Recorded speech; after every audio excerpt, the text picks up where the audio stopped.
Շաբաթը սկսվեց արյունոտ, Սյունիքի մեծանիշխանը աղվեսանալու տեղը աքլորացել էր, ասում են հին ցավերներ հիշել, կռիվեր սարքել ու կրակոցներ ու կերուխումից անպակաս էին մնացել, ափսոս զոհերն են, բայց իշխանը արթնացավ ու զարմացավ, թե ոնց էր քնած ժամանակ այդպիսի բան եղել, թե որ ինքը արթուն լիներ, մի երկու բան էլ ավել կաներ, հետո էլ որոշեց, որ ինքը այս խառը պայմաններում աշխատել չի կարող, ասաց ես էլ Սյունիքի իշխան չեմ լինի, ու թռավ Երևան։ Երևանում էլ պակաս արյուն չթափվեց, էլ ինձ պաշտպանող Մարտունակը զոր ու կարգապահ բանակում ամեն ինչ ասածիս հակառակի նման դասավորվեց։ Այս անգամ ինձ պաշտպանելու համար սովորող մասնիկները էլի իրար հետ կռիվ արեցին ու էլի մեկին ես կորցրի։ Իմ պաշտպանության զբաղվող նախարարն էլ ասաց, որ այս մեկը արդեն շատ լուրջ է ու ամոթ։ Ժողով արեց ու խոստացավ, որ ամեն ինչ արդար պարզելու են։ Բայց այսպիսի խոստումներ արդեն շատ եմ լսել ու խոստումներ լսելու առիթները ոչ մի կերպ չեն պակասում։ Բայց ամեն ինչից հետո ես ու ինձ պաշտպանելու գնացածները էլ ոնց ապահով զգանք։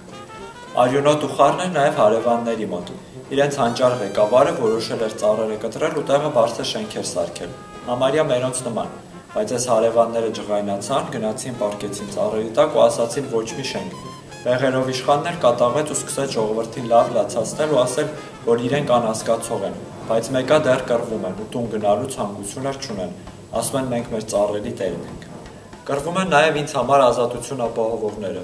օր ու գիշեր մնացել էին իմ սիրած հրապարակում ու ասում էին մենք ավելիին ենք արժանի, քան իրենց տալիս են, իրենց ուզածներ շատ ճոխ բաներ չեն, նորմալ թոշակ, առողջանալու ու սովորելու հնարավորություն, ու խոստանում են այնքան պայքարել, մինչև իրենց հարգեն ու իրենց ուզածները ստանան։ Ճոխ թվերի ու գործերի հետ սկսեցին վարչապետիս անունը կապել, ասում են արևոտ տեղերում փողեր ու գործեր ունի, ես էլ դրա մասին ոչ մի բան չգիտեի, բայց ցույց տվեցին։ Համարյա ամեն ինչ ճիշտ է, անունը, հասցեն, բայց վարչապետը զարմացավ, զայրացավ ու ասաց, որ ինքը դրա հետ կապ չունի, այդ իր անունն է, բայց իր անունը չէ, ու իր գլխին սարքում են, դրա համար էլ դիմել է արդարադատ պաշտպաններին ճիշտը պարզելու համար։ Արյան կռիվների ու փողերի հետ կապ չունեցող իմ մասնիկների համար ամենաուրախ տոնն էր, թե հենց ամառը գալիս է, իրենց ուրախ ու անոկ օրերն ավելի են շատանում։ Պաղպաղակը, փուչիկներն ու կարուսելն էլ հետը, 3 ամիս ոչ դաս կա սովորելու, ոչ էլ պետք է շուտ արթնանալ։ Ուխ։